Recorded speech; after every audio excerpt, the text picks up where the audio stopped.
Here we go. We're live. Good afternoon and good morning as well. Welcome to episode 10, viewers of Culture Cafe. And we have a special guest today. We're joined by Tom Hall. Thanks for having me on, boys. Anytime. Super happy to have you here. Thanks podcast for debut, so we're on. Yeah, I remember, Tom, you you told me that you were interested in starting a podcast with one of your mates a while ago, and now here's some practice, maybe. Didn't get off the ground. No, so I'm on here, bit of practice, but yeah, we'll see how we go. It'll have to do. Yeah. Yeah. So, Tom, do you want to give the listeners a rundown on what you study and what you do?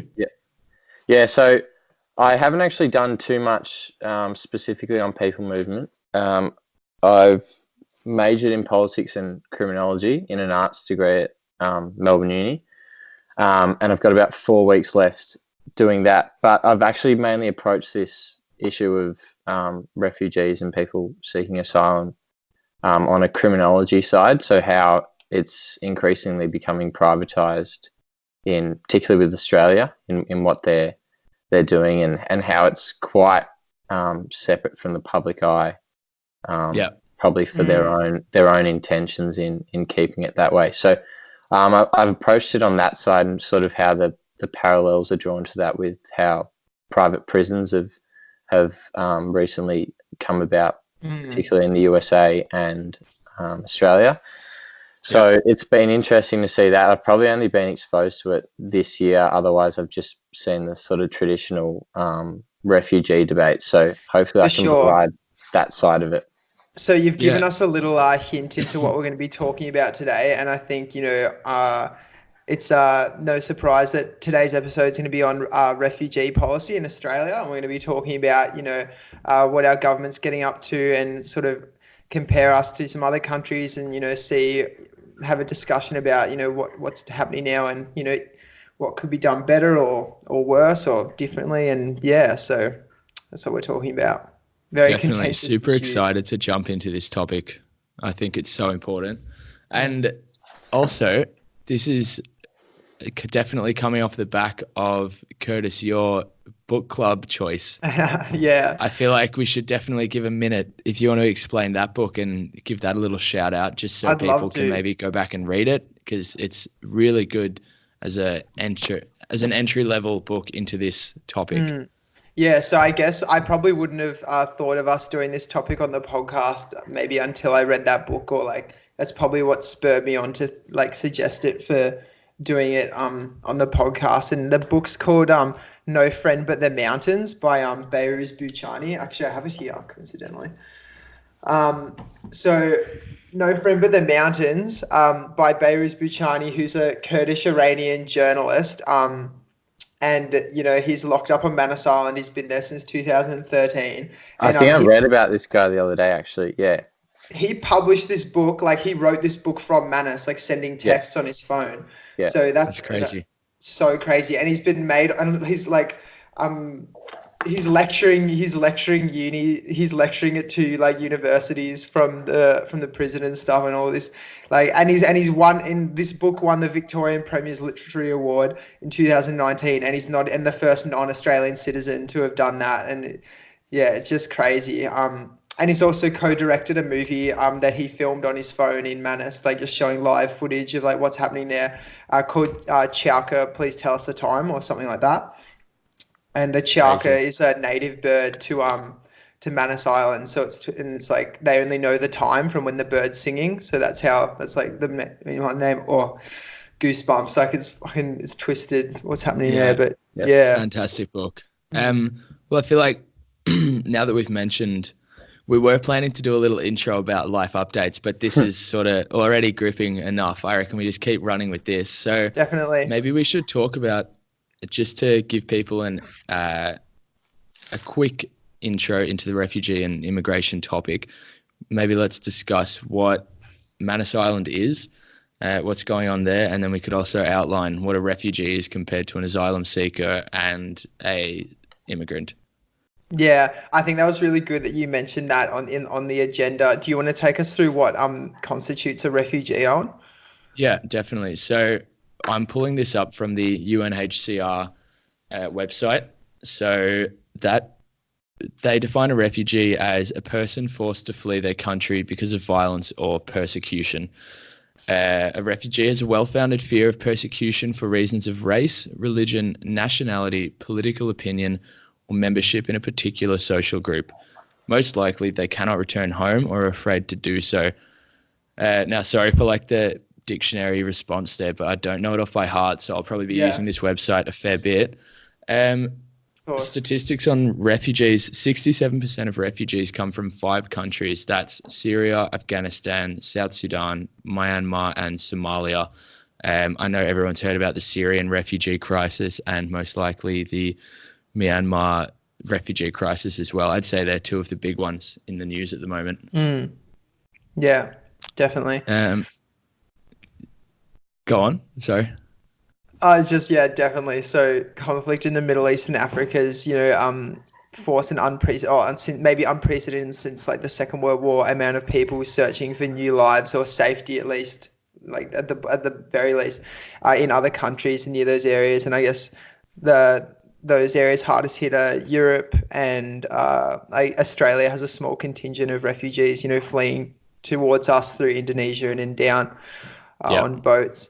So yeah, but when you compare us to Europe, it's crazy how little we want to take on. It's tiny, especially. Yeah, you go. Go on, Tom. Okay, but a lot of people in Australia wouldn't know it to be that way. They often perceive that it's far higher than 10%. So refugees take up only about 10% of our immigration intake each year, but through government rhetoric and things like that, it's often shown to be far higher due to various political reasons. So, but in comparison to Europe and particularly Germany a few years ago, it's a far cry from what they've done. Yeah, Germany's a big one, aren't they? Don't they? They took on probably the most in Europe, did they? Within a short period of time. It's changed a bit recently, but it was a few years ago that it was quite open. Okay, so I feel like another one to mention now as well is that Turkey, Lebanon, Jordan, and Egypt actually have a mass amount of refugees piling in at the moment for the past couple of years as well. And when you put their numbers up against Australia's numbers, it's actually pretty scary. So as of September 2019, Turkey hosts 3.66 million registered Syrian refugees. Now, that's a lot. And Australia is, I'm not sure the exact geographical dimensions, but we must be at least 2 to 3 times the size of Turkey, just looking at a map. And we're not taking in near that amount. Yeah. No, we're focused on making sure that 1,500 or roughly are trapped on Pacific Islands instead of being able to come here. So we're trying to make sure we can't even take on at 1,500 roughly. So that's crazy. So since it was a 1951 convention that defined the status and legality of refugees. So where was that? I just need to get my little thing up. I've got it up here if you want me to run through that one. Yeah, please do. So the 1951 Geneva Convention is the main international instrument of refugee law. The convention clearly spells out who a refugee is and the kind of legal protection, other assistance and social rights he or she should receive from the countries who have signed the document. Since the convention was put into place, 50 million plus refugees have been helped by the UNHCR, which is a pretty big number, but I would have to see that compared to the amount of refugees and asylum seekers that there actually are in the world to know if that's actually an impressive number or not. Well, there's 66 million refugees in the world right now. Right now? That's massive. That's huge. Yeah. So a few things that are stipulated in the 1951 Refugee Convention. refugees shall abide by laws of country. So that's all that happens in regards to what refugees have to do. But contracting states shall, so states that have signed up to the convention since 1951, which definitely includes Australia, we're obligated to provide administrative assistance, possibility of assimilation and naturalization, travel documents, measures against refugees in interest of state security. So I can only think of really one of those that we're actually doing, and we're taking measures against them in the interest of state security. But there's no possibility for refugees coming to Australia by boat now to become citizens. That's the core tenet of Operation Sovereign Borders and the Pacific Solution. So in July 2013, Kevin Rudd announced asylum seekers who come here by boat without a visa will never be settled in Australia. In 2013, the government struck the regional resettlement arrangement between Australia and Papua New Guinea to divert all unauthorised maritime arrivals to mandatory detention on Manus Island with no possibility of attaining Australian residency. So we're actually flying in face, like already just by that fact, we're flying in face of the Refugee Convention of 1951. Tom, what's your take on all that? Well, there's no, according to the international laws, like there's no... you can't deny someone seeking asylum, and you can't deny someone seeking asylum at a particular destination.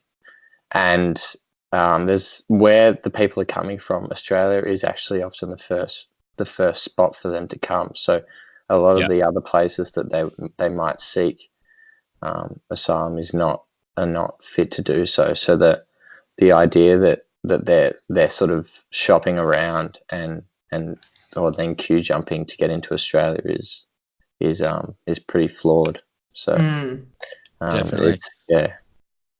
And another thing I'd like to bring up as well is that the difference between asylum seekers and refugees. So asylum seekers don't actually have refugee status, and you'll probably be more. You'll know more about this than I do. So I'm just going to ask. When an asylum seeker comes to Australia and they apply for refugee status, who's the person making that call that gets to decide whether their situation is, God, I've gone blank here. Gets to decide that their warrants, perfect. Yeah. Warrants refugee status. Well, I'm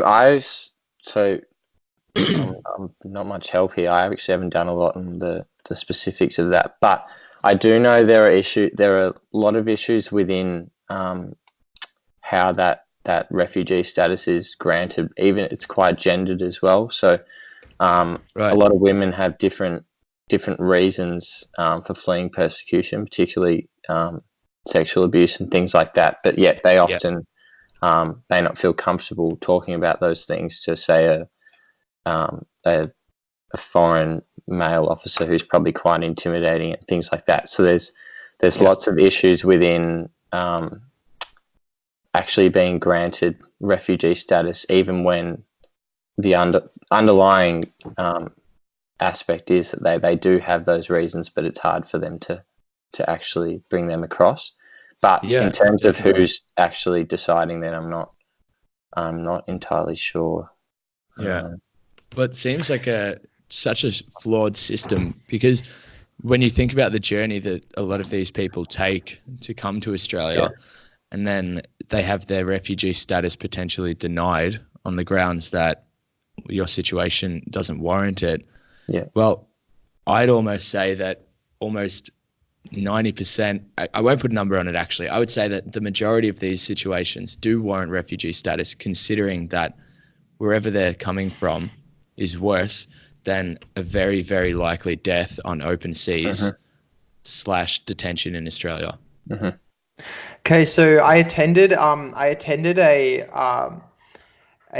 discussion night on the refugee process at ACU last Wednesday. That was hosted by Ellie Hewitt, so a girl attending ACU, and she put on a really good night talking about refugee status. And we had a talker from the Asylum Seeker Resource Centre down in Footscray who came down and talked more about the legal issues surrounding it. And I actually have the answer for you. So the difference between a refugee and a person seeking asylum is that a person seeking asylum has sought protection as a refugee, but whose claim for refugee status has not been accepted. Every refugee has at some point sought asylum, but not every person seeking asylum will be a refugee. And as for the government bodies that decide that, they gave us a crazy, complicated flow chart of how the visa application process works. But Yeah. so people arrive, they apply to the Department of Immigration and Border Protection. If they grant the visa, then that's done. But there's a process of appeal. You can go all the way up to the High Court, and then to the Minister for Foreign Affairs can intervene. But there's about 5 points where they can appeal. But that's for the original process. But for those who are already on man asylum for a while, they introduced the fast track process. And that's way more strict. I won't get into the legality, but they're basically removing chances for appeal. And so the Department of Immigration and Border Protection has the first say, so they sort of have a bit of the overarching body on that sort of thing. And it's probably important just with Manus Island, like it's an island of Papua New Guinea, not Australia, where a lot of people probably don't actually know where it is. They just know it's in some sort of ocean region to Australia. So it's a Papua New Guinea sort of territory, if you want to put it that way. Yeah. And I was having a look through some articles this morning, and hopefully I can pull up the one I found, but it was basically saying that the Papua New Guinea government has asked Australia to stop basically detaining asylum seekers on their land. Let me have a look at there must be a reason why Australia is actually allowed to do that. Does anyone know the legalities behind that? Well, I know that the offshore processing system came about from the Pacific Solutions that was introduced by the Howard government in 2001, and I think they gave a lot of economic opportunity for the Papua New Guinea government. They're such a small country. It reeks of it's got colonial overtones, and we really are, I think, using our economic power to sort of pressure them and give them these offers they can't refuse to do these sort of unscrupulous activities on their shores instead of ours. Yeah, right. So it's just a bit of an abuse of power from the Australian government. I would say so. Yeah. And Tom, so you said you studied privatization of regional processing centres. That could be a really good time to talk about this. What's the sort of situation regarding the business element, the business side of these processing centres? Yeah, so that's a whole nother can of worms, really. So what happened in 2017 was Papua New Guinea were looking for a new tender process for Manus Island. Yeah. Into who was controlling it. So it was a prior private entity that was organising it, but they were unable to do the tender process. So Australia stepped in, and they pretty much fast tracked this process to the point where it was a closed tender. So they literally just sourced this one company that was a security company headed by ex-army officials. So it was only a few guys, and they were given $423 million of taxpayers' money for the space of 22 months to run this facility. Now just get up. 423 million to process 1,500 people. Yeah, and this living is in containers, eating shit every day. Yeah, this is a taxpayer money that was completely closed tender. There were some legalities to it in terms of it wasn't entirely secretive, but it was, completely away from the public eye. Did you have a question on that? I was just going to say, with that amount of money, I'm immediately thinking you could get those 1,500 asylum seekers. You could bring them to Australia. That's right. Pay for their education, like a 4-year education, set them up in community housing, if not nicer, with that sort of budget. Yeah. And locate them all within communities and integrate them, put money into integrating them, and then work on getting them a job. So that's what a lot of the uproar, with particularly once it came out. So the Australian Financial Review was sort of the first to uncover what was occurring. So they estimated that it's about $1,600 a day per person. So through that $123 million over that 22 months, so per person to be on this detention center. So like, it's obviously not the same as if you're going to compare it to someone staying in a 5-star hotel, because there's, it's just not the same. But at the same time, that amount of money is significant. Definitely. Yet estimates showed it would only cost. So this is a retired logistics manager who, the Conversation, they sourced this guy, and he said on estimate it would only cost about $108 per night. So compared to $1,600 per night for the actual tender, they estimated that Paladin was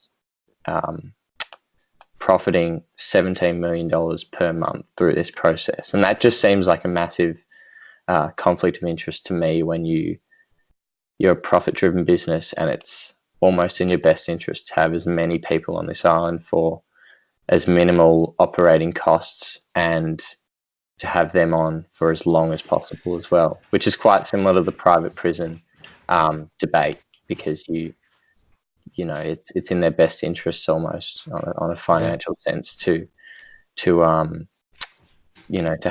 have prisoners in there for as long as possible. So it's pretty amazing when this comes to light. So it was mainly the middle of this year that the Financial Review was able to uncover this stuff. And there's even more comical aspects to it as well. So the headquarters of Paladin, this company, are on Kangaroo Island, which is a bit strange in itself.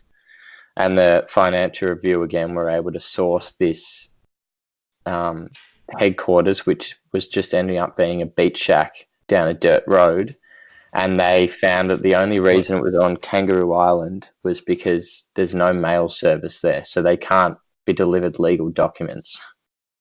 So it's just unbelievable, yeah. And this is a company I remember you told me that this morning, and I was like, "This is a joke." It blows your mind, really. So this is Paladin. Yeah. Paladin's a company that's in charge of basically these people's well-being and safety who are coming from other countries. Not to mention, potentially they do have an obligation to the security of Australia on some level, because they are letting asylum seekers pass through that process of immigration and seeking refugee status. And they've got this shack listed as their address on Kangaroo Island. That's right, and they're a security. They were hired initially hired as their prior existence was as a security firm. Yet they're meant to deal with this highly fragile process. Yeah, for sure. There's so much more to it than That's right. As a security force, and and apparently it is treated. They are treated like criminals. They are treated. They live in a prison essentially, and they've broken no Australian law. So that's the other notion, that they're sort of people seeking asylum, particularly in Australia, can almost be criminalised before they even reach land. So and just on Paladin, the contract is ending this year, so they were repeatedly fined. So it got to about $6 million of fines for not being able to staff properly. But at the same time, $5 million in the scheme of things, when you compare it to $423 million, is a drop in the water. And they repeated. So these fines were mainly related to terrible levels of understaffing. So within the first month in October, when they started, they had one worker of the required 28 needed, and then it eventually got to about 70%, but it never got to the in the first few months, they never had the required amount of workers. So when you're being paid this much, it seems pretty amazing that this can be happening. So That's I just can't believe that the Australian government hired a company of such a company that just sounds so dodgy and so sort of underground. Yeah. I mean, they obviously haven't even done a background check and sent someone to visit the head office just to sit down and have a meeting. Yeah, I can't believe that the government of such a well-developed nation, or so we say, hasn't even done their research on a security company that's taking in immigrants. Peter Dutton actually, when it came out as a a government scandal, Peter Dutton actually denied that he had any responsibility or knew about the issue at all, and he said it was completely with the Home Affairs secretary. But when it's $500 million, that seems quite ridiculous. And not to mention that Dutton at the time would have been the Minister of Migration. That's right. Well, it was one of those. But he was when this scandal comes out, he's the really he's the face of what's gone wrong. But he found a way around it. On a PR sense. Yeah, he's obviously to say that he didn't know about it is to admit that he's not doing his job, because as the minister in that area, he should be able to know what's going on with all the staff around him in terms of Home Affairs, migration, all of that. Yeah. I've also just found an article here from the 17th of June this year, reading Papua New Guinea defies Dutton and says it will cancel paladin contract on Manus Island. So they've obviously had enough of that as well. Yeah, so they've been the contract's been significantly reduced, and then I think by December this year paladin will be phased out, probably for the good of everyone. But at the same time, people most people wouldn't know this is occurring at all. Even the Financial Review, it's not something that most people probably read every day. So they weren't up, it did spread to more mainstream thing, but I still think in the media world that we live in now, it's pretty easy to not see things when everything's so filtered to what you like. Especially when you the majority of the population are listening to commercial media, so your News Corp and your Fairfax and 9, 7, 10 current affair, a lot of things, really there's a lot of money changing hands, and it's hard to get the true story. That's right. At the same time, it's so important to know what pensioners are stealing from Coles on a current affair. Those sort of reports, I don't know. Yeah. Maybe they come in above the refugee crisis in Australia right now. Is that the next podcast topic? Yeah. I'm on. Round 2. What are we doing now? Interviews with a pensioner. Tradies from hell. Our reporters get attacked. So we also thought it would be interesting to bring up the White Australia policy and Australia's refugee laws, how it compares. So that colonial agenda, do we see many parallels there? Yes, I think I was reading something really interesting this morning, and it loops us back to the White Australia policy. But basically, Australia's been favouring Western European immigrants for so long, ever since. Basically, you can look back to when the English first came in and invaded, and they immediately started bringing in Irish, English agricultural workers and farmers to start beefing up the land, I guess you could say. And then only when we needed to, at the time, did the Australian government start taking in Chinese labourers, because there was so much money to be made off the cheap labour. So it suited them at the time, and therefore they started bringing in Chinese people during the gold rush, that was. then the And white then Australia sorry, go on. So and it's interesting to note as well the sort of generational racism. So first it's it's racism towards the Irish convicts, then it's racism towards the Chinese influx during the gold rush, then it's racism towards Europeans and Mediterraneans post World War II. I feel like there's always a inherent. It's very hard to escape a sort of and now it's against Middle Eastern and African immigrants, and the Sudanese gangs and all that. So I feel like the immigrants always invariably will bear the brunt of society's exclusion. Like it just happens. It's interesting to know. Perhaps. And Australia is probably an escalated version of that. I would argue that we're one of the worst in terms of, the stereotypical racist Australian isn't so stereotypical. It's actually quite grounded in facts and a history of racism.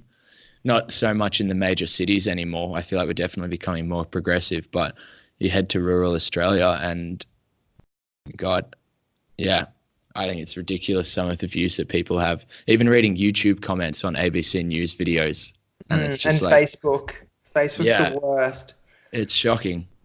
But just looking at Australia's immigration history, it seems that the government has time and time again only allowed the immigration of people who aren't of white European descent when it suits the Australian government to do so. So like the Chinese in the gold rush, Japanese divers during the pearl diving boom sort of thing. And then also South Sea Islanders recruited to work on Queensland sugar plantations. I'm reading here, Afghan cameleers. So like we've taken people in who aren't Western European, but only when it suits. Yeah. And there's money to be made off their cheap labor, which is pretty shocking, It's a globalization sort of thing. Like it's got the racist elements too. But I've actually got a quote here.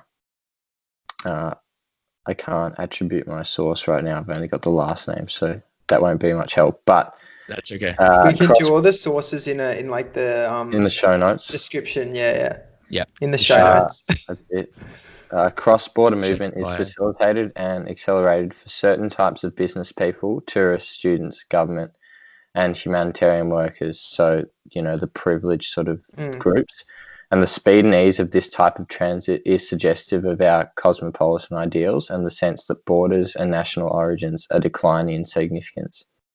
At the same time, however, the mobility of those who are deemed abject cosmopolitans, so those who are, outsiders to this idea, are subject to heightened surveillance. So in the case of Manus Island and, more broadly in terms of public sort of scrutiny to them, and they're punished in those ways, which suggests that the borders and passports are more of an obstacle to freedom of movement than ever before. Yet it's only those in the privileged position that would think otherwise, which is probably where a lot of those comments and where Australia sort of sits, because we are quite a developed country. So it benefits us and people of better classes, but racism is a big part of the issue there.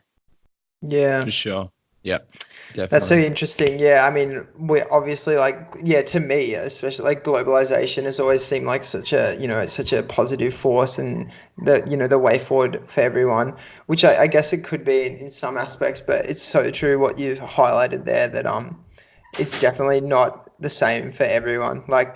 We have our 457 visa and a lot of skilled, visas going out in large amounts. I don't know, the quotas, I think we're taking about 20,000 around about that skilled migrants a year, but we can't manage to take in 1,500 unskilled migrants.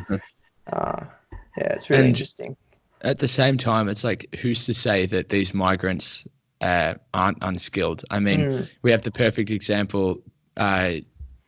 You're going to have to remind me of his name, your man who wrote your book, Beiruz. Yeah, Beiruz. Clearly a very, very highly skilled individual when it comes to journalism and artistic, very artistic. His writing's fantastic. He's also a poet, as well. There's a lot of poetry in the book. So who's deciding that that's unskilled? You know, and he's gone and won the Victorian Premier's Award, which is huge. Yeah. Yeah, it's shocking, and I guess it just comes back to when both our government, both the majority governments, well, no, that doesn't make sense. Both the major parties, so you know, both the coalition and the Labor parties drew a line in the sand, you know, in 2013 and said that we're not taking any more people arriving undocumented on boats. So, which is just, I don't know, it's just so frustrating because we literally signed all these documents in 1951, and we've been upholding this liberal ideal since the end of the Second World War, and everything seems to be coming in on itself, like as of late. And laws don't even matter. Like, it doesn't even matter what, if government doesn't want something to happen, it won't happen.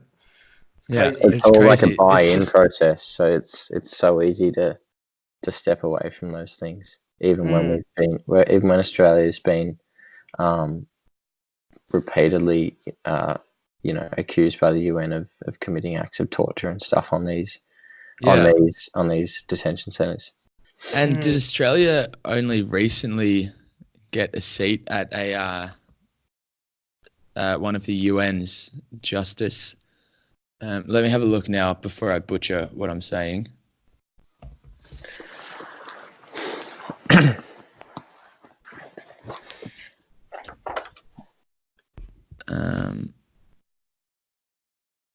The UN Human Rights Council. Yeah. So we only just got a seat of that, is what you're saying? I had no idea. Where Australia once again bidding for a seat at the UN Security Council. A bid in play for the Human Rights Council. Actually, I'm not too sure. I don't know if this is a council held every couple of years and you have to bid for a seat every time. So probably won't go into that because I don't understand it well enough to talk about. But I guess going back to the White Australia policy, obviously it was a terrible policy, but if we just outline that migrants had to pass a dictation test in any European language in order to enter. So it's so clearly just looking for the white Western Europeans. And the fact that it's called the White Australia policy, I was telling one of my German classmates about it about a week ago, and she couldn't believe that it was called the White Australia policy and that was just completely okay at the time. And sorry, go on.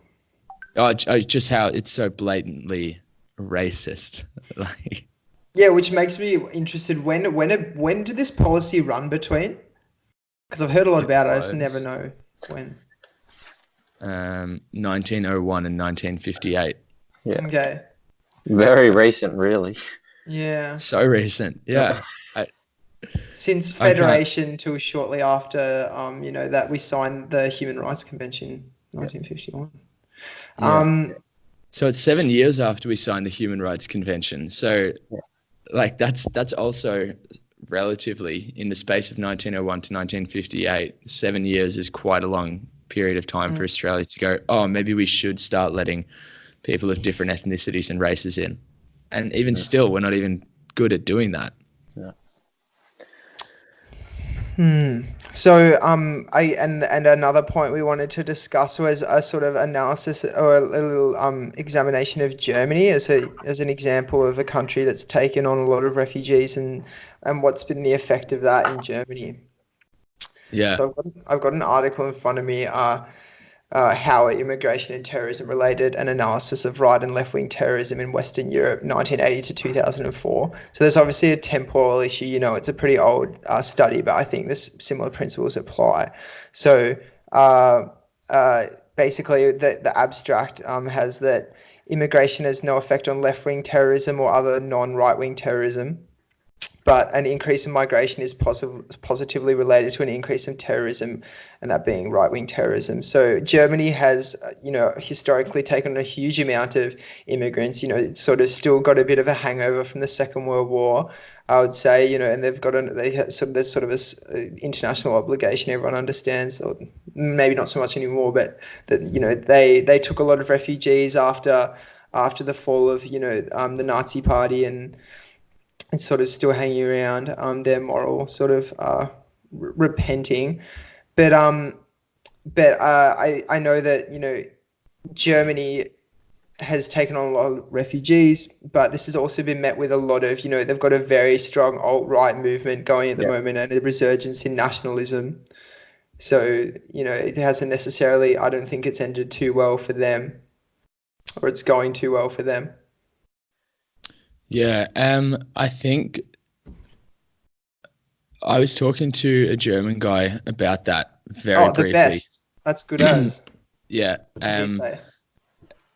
he actually, what he said was, he said, like, on a human rights and justice standpoint, it's great and it's awesome that Germany's done this. And he said he's proud of Germany for being able to accept so many refugees and be a world leader in this issue. But he also said that he's noticed at times, and I can't remember where he's from, but he was saying that where he's from, his suburb, there's a lot of refugees there. And he did say, I can't quote any statistics on this, but he said that crime in the area did go up. Like, people stopped leaving their bicycles outside the house, small things like that. Now, I don't know if this dude was just being worried and getting scared for no reason at all, or if his anxieties about having a bicycle stolen were actually grounded in the fact that refugees were doing that. So there's no proof or no statistics, but he did say that to me, which is an interesting standpoint. So I wonder how everyone else feels about it. Yeah, it's tricky. I feel like, it's so hard to get a proper perspective on it because like migrant groups tend to cluster, and they do always end up in quite insular communities, and Yeah. I feel like that's a reason that a lot of people think that, like, one thing that I can remember from Divided While We're Living in an Age of Walls, a book I read a while ago, mentioned that was like British people on average overestimate the amount of immigrants by threefold. So they think Yep. it's three. They say, if they were to say a number, it's often 3 times as much as it actually is. Yeah. So that's just crazy. But I think that's because, often people, I know, see huge clusters of immigrants, and, it sort of gives them a false perspective of how many there are. And if statistics are used, it's because it's such a divisive issue. There's so much political, there's so many different perspectives that it makes it really difficult for statistics to hold that much relevance, because there's so much of this perspective that overrides that, and denies the people, a lot of these people that are coming into new cities the chance to best come into a steady life, because people have these views. So it's arguably more powerful than the statistics anyway. Yeah, I would also say that in response to the guy I was talking to, who in his opinion, he thought the crime had gone up. Even if that is the case, that could probably be a product of the fact that you're letting in all these people, and the government may have not had a very strong integration scheme going on, which could leave any refugees or immigrants who move into already very German communities to feel like outsiders, to feel like they haven't got a chance of being as successful as other people who have already lived in the community.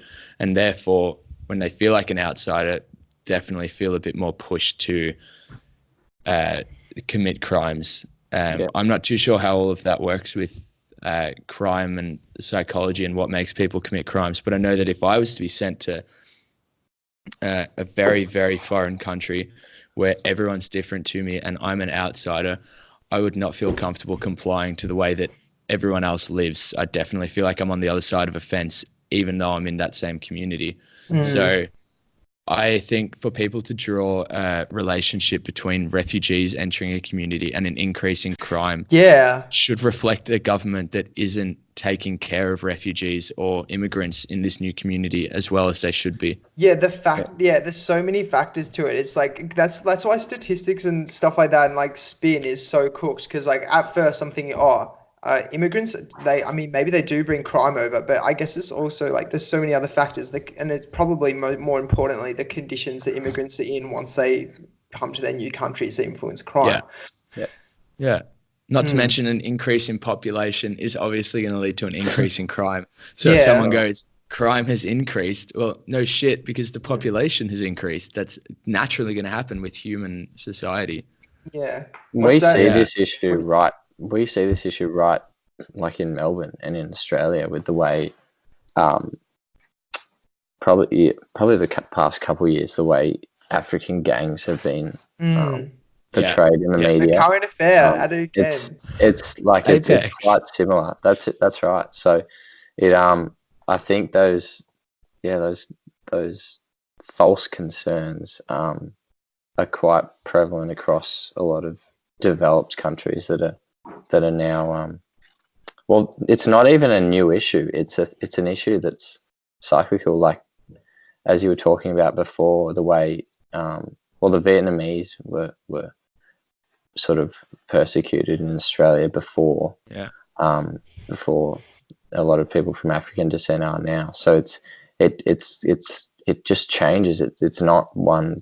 Well, it is a group in particular at the time, but it's a constant issue. It's almost as if people just want something or someone to be afraid of and then put the blame on them when things aren't going right. Yeah. Rather than looking inwards onto Australian society and going, well, actually, this is the problem. The problem isn't the new people that are coming in, but because we have no one else, because we don't want to blame ourselves, we as an Australian collective, we decide to blame the new people because it's like, well, it can't be our fault. It's our country. We know how to run it. I think that might be that's probably a huge issue. Looking at more of a psychological or sociological take on things could be the issue. Yeah. Yeah, definitely. I guess it's a question of like how much of an obligation do we have? Because at the same time, it's like I can like there's that other argument which like is so common and is sort of logical. It's not logical, or I don't know what it is. But the argument is like, you know, they've come to this country, they've come from like nothing, and we've given them so much opportunity to like have such a better life than becoming a child soldier in Sudan. But now they're going starting gangs and bashing people on the street and stuff like that. And I don't know. It's weird. I think that if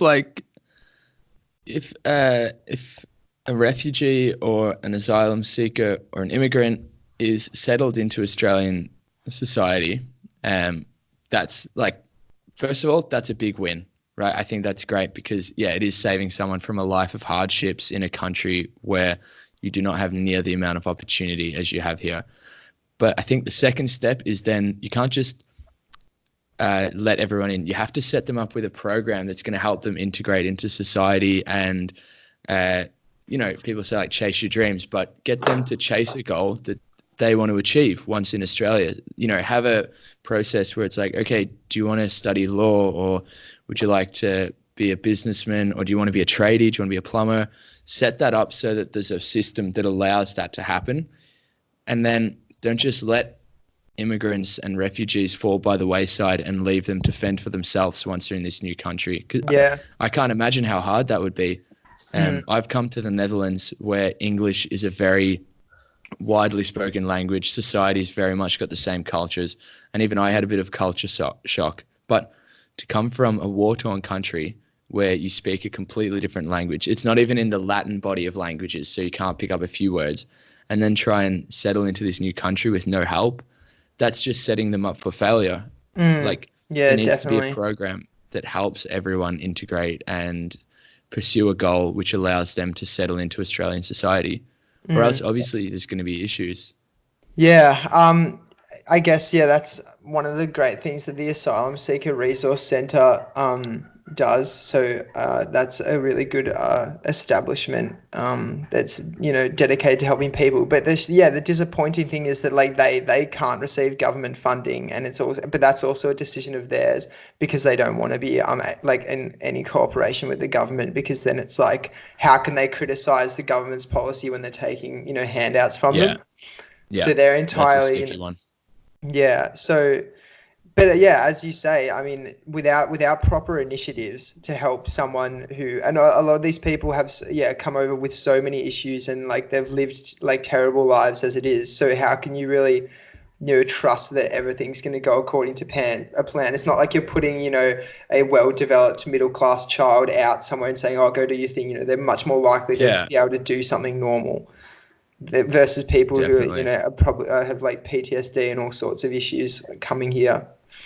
Just Yeah, on the when you mentioned the Asylum Seeker Resource Centre, it probably summarises like what we've discussed more broadly. So there's a girl um, in my criminology class at the moment, and she works or volunteers at the resource centre, and she repeatedly gets calls from people on Manus Island. So they're Wow. calling the centre fuck. in Melbourne, and if they're calling there a place without government funding, and the government can, they feel they have to call there rather than anywhere in that's an official That's state body, then it's pretty crazy. I mean, yeah, yeah, one that's of pretty our sad. obligations in the Refugee Convention is to provide, administrative assistance to Yeah, refugees or asylum seekers or refugees. And yeah, that's one thing that they're obviously not getting from the government. yeah, I think another thing, Tom, you brought this up earlier in the episode. You were talking about how we were talking about how asylum seekers need to apply for refugee status and how a lot of women may not feel comfortable yeah, to address what issues have led them to apply for refugee status. I think it's important we address that and say that Australia definitely needs to have a look at an overhaul of the whole process, but yeah, very specifically cater towards women and children who are not going to feel comfortable standing in front of a security person, an Australian politician who are yeah, likely going to be male and talk about their issues and problems. I think like if we could have a system set up that, and I don't know, maybe we do, I haven't heard about it, but a system that really caters for women and children who have gone through hardships, yeah. So they are especially often, women. yeah. So they are there are a lot of women coming from their countries of origin, um, from poverty and destitution and stuff, and they're leaving while they're financially dependent on men, which then Yeah, can then result while they're on these boats, and once they arrive at these centres, that um, they're in this power complex where they they often have to, or men will engage with them sexually for them to be able to survive. Otherwise the men have got this upper hand on them, because they know that Mm, they have to financially rely on them, and this isn't a thing that's greatly considered in the convention, or yeah, some guy from security, because it's probably not an easy thing to talk about, especially further when people on these detention centres are already distressed, and then they have to be able to communicate in English, to these people, and be able to communicate it clearly, but then also feel safe to be able to do so. So it's pretty messed up, and yeah. it's a long process that's quite horrific, really. It's pretty Yeah, shocking as well. Like you said, how women have to depend on men sometimes in that situation purely out of having no other choice, and the yeah, men are obviously abusing that. Another thing that comes to mind is that in a lot of the countries that these women are fleeing from, it's ingrained into their society that if you are sexually abused, you don't tell anyone about that's that right. because that's potentially sacrilegious, or you know your husband Shameful in could a still way. find Yeah, out. Yeah, and shameful. So um, it would definitely be a step in the right direction to have a process for women, but to go deeper and actually have a process set up for different religious groups and ethnicities, perhaps with someone, actually definitely with someone from that religious group, yeah, who can sit down and break down. We talk a lot about breaking down stigma, but break down the stigma behind the shame of having a history of sexual abuse or anything like that. And then from there, working on getting these women to open up to whoever the right authorities are and say, this is why I'm applying for refugee status. But it's definitely not as simple as just going, just tell us why, tell us what happened. That's There right. needs to be a process which helps go through that. Definitely with another woman and someone from the same religious group to really ease that process. I think that's something, and it's something I've never even thought about until you brought it up. So that needs to be put out there. Yeah. So really, I can't imagine how scary it would be to come to a country and not even want to say why you've left your home country out of fear of shame. And that's a very uncomfortable thought. Yeah, the detention centres in themselves are, run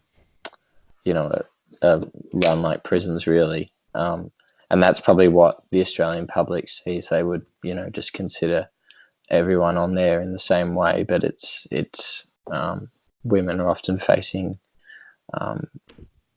really, really poor conditions and unsafe conditions for their own sake. So, Definitely.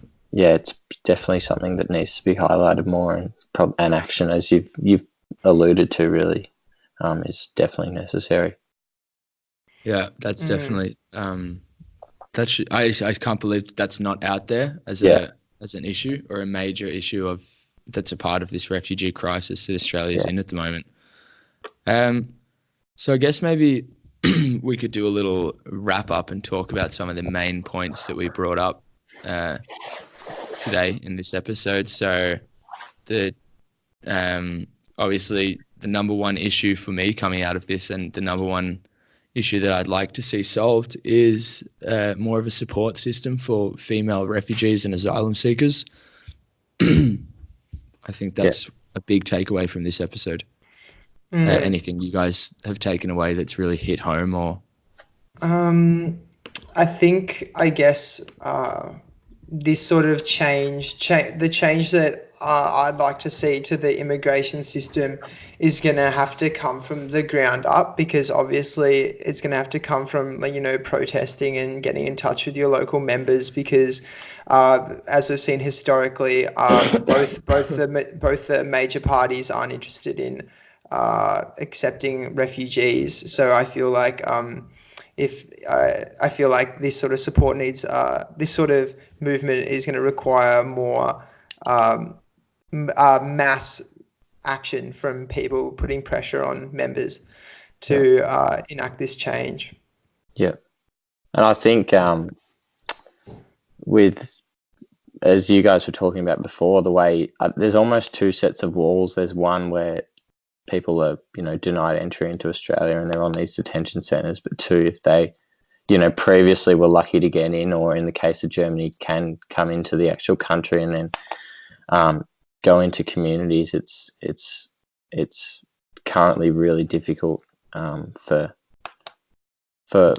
them to, or some of them, to be able to best integrate in society, partially or mainly because of what people that have lived there they live their whole lives there are reluctant to consider change and consider helping these people. And it's only, and unfortunately it's only a really small percentage of refugees that ever actually get settled in these countries. They can be granted refugee status, but it doesn't really mean a lot when they're not in a actual stable sort of lifestyle.